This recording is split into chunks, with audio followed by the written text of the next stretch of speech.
शिक्षक धोंडीराम भोसलेची न्यायालयीन कोठडीमध्ये रवानगी.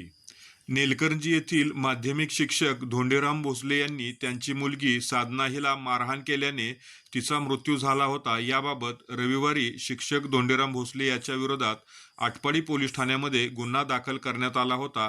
या गुन्ह्यामध्ये त्याला अटक करण्यात आली होती. न्यायालयाने 24 जूनपर्यंत कोठडी सुनावली होती. आज त्याला पुन्हा न्यायालयामध्ये हजर केले असता त्याची रवानगी कारागृहामध्ये केली आहे.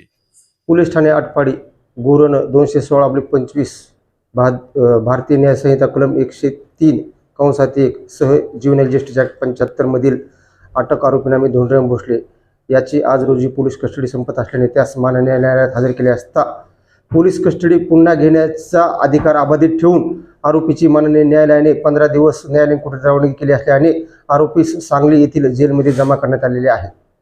पुढील तपास चालू आहे. तपासात आजपर्यंत तर काही वेगळे निष्पन्न झाले नाही. जे फिर्यादीने फिर्याद दिली आहे त्याचप्रमाणे खुनाचे कारण आहे.